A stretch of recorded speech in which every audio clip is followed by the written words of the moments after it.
Hey guys, welcome back to Glam Finds, and I'm here with another fragrance review. This one has not really been talked about at all. I haven't seen anything on it. I haven't even found the notes on it, so we're gonna go old school and I'm gonna tell you what I smell in this fragrance. From the house of Dunhill, it's Dunhill Desire Bronze.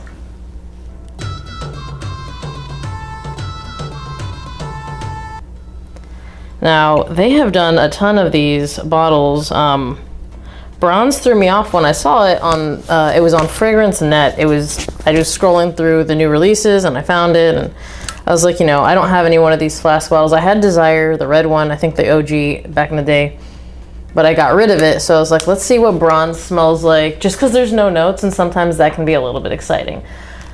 Now, since I have nothing to go off of, I'm just gonna go off of what I smell in the fragrance, which sometimes I like to do anyways, because sometimes you read the notes and you're like, that's not what I smelled initially, but I guess if I read the notes, I can kind of pull that. No, let's do it this way. So this is a very spicy fragrance. And I'm not saying like it's too spicy or anything. It's this really nice, ambery, spicy fragrance with a nice sweetness in the backbone. It's not up front and center or anything like that. I will say this though, it kind of has a Middle Eastern vibe to it. I get like this cumin in the beginning, maybe a little bit of coriander. It has this ambery base, maybe a touch of tonka, because there is something kind of in there sweetening it up a little bit. It could be more from the amber combining with other things in here. There's a little bit of pepper, maybe, let's see. Yeah, it's a little bit of pepper. And what I'm also getting is, it has to be saffron. I'm getting like the saffron in the way that is used in Middle Eastern fragrances, where it's a little bit more noticeable. And possibly a little bit of rose, but it's not rosy. There's just something that's contributing to a little bit more sweetness there. So it's basically just the easiest way to put it is this nice ambery, spicy fragrance, because again, you've got the cumin, that's definitely what I'm smelling up front, and some pepper and the saffron, and I think it is something that's contributing to sweetness, whether it be a little bit of tonka mixed with rose. I don't know what it is, I just know that that's what it smells like.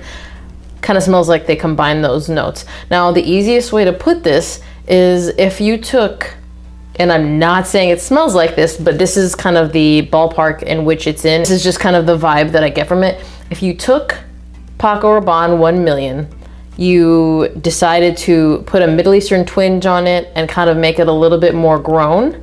It's got that nice, sweet spiciness.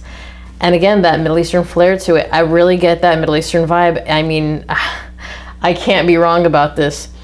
Now on skin, it dries down a little bit differently. The spices kind of all blend together and I get a little bit more sweetness on skin, but this isn't a dry fragrance by any means. It just sweetens a little bit more on skin than on paper, and it smells really good. So, you know, I like this fragrance a lot. When I blind buy stuff, because I'm gonna do another one that I blind bought and I am not a fan of, I actually already got rid of the other bottle, but for this one right here, this is probably one of my most successful blind buys. I really like the scent of it. I don't know why there's no information on it, but it smells really good.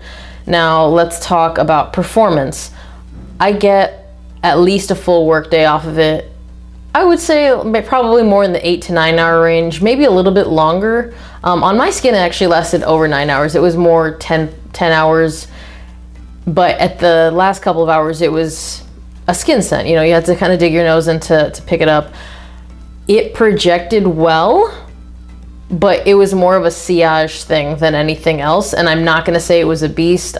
I would say it was average. Sillage was maybe just a touch above average, but projection was very average. And I know stuff like this because my commute to work is pretty long. So by the time I get to work, a lot of fragrances people don't smell off me. But now if they're getting close, this is something that they will smell off you. And who can wear it? I'm gonna say this, I feel like anybody can rock this. Just know it's not overly sweet. I wouldn't call it a very juvenile fragrance. Like if you thought 1 million was juvenile, but you want something, you know, that's different, but you did like that kind of ambery sweetness that 1 Million had, I feel like you're probably gonna like this. And I will also say this, to me, this comes off very unisex. Again, it's kind of got this nice sweet spiciness with saffron. And again, I feel like there's got to be a little bit of rose in there, but I'm really thinking that anyone can wear this. It is, to my nose, a more sophisticated scent in the best way possible. I wouldn't say it's too niche or anything like that, but it's not super simple. It's not going to be just like a grab and go freshie or anything like that, but it is really nice.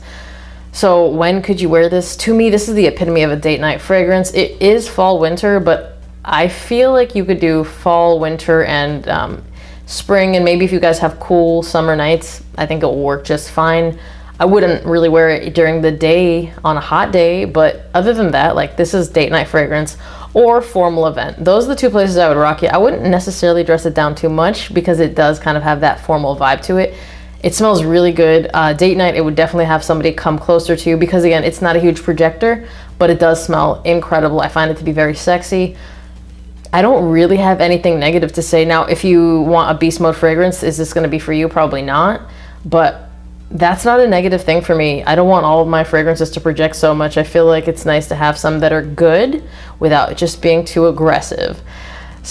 Compliments, when people are close to you, this is when this works. Now, keep in mind that it's not a huge projector, so you're not going to get like crazy compliments, but when people are close to you, they are going to smell it, and people tend to like it. Again, on my skin, I love how this smells. So when people were really close to me, this worked in the compliment department. And on top of that, let's go ahead and end it with what we normally end it on. Price, I got this for around $35 on Fragrance Net, which to me, I would have paid more than that and been fine, because I paid for another fragrance that I did not care for, and it was like almost double that price, and I already got rid of it again, so that's money gone. This though, 35 bucks. I would buy it a second time, a third time, a fourth time. I really like this, and again, it doesn't smell exactly like anything that I own because it's got that warm spiciness. Yeah, it's in that genre. You can wear it on the same occasions as you could wear a lot of other fragrances, including like this one right here, Dolce & Gabbana The One Royal Night. Any occasion that you would wear this for, I would say you could wear Dunhill Desire Bronze for, except Desire Bronze isn't going to be, you know, projecting quite as much. But I would say, again, if you like something like that, you're going to like Dunhill Desire Bronze. I mean, they've got that sexy spiciness to them. You already know how I feel about this, so I'm not going to keep droning on. If you've tried this fragrance, which I don't know that a lot of people have, I was waiting for a review on it. Comment down below. Let me know what you think. As always, thank you guys for watching. Remember to like this video if you liked it. Be subscribed to my channel. Hit that notification bell to get notified when I drop a new video, and I will see you guys on the next one. Bye!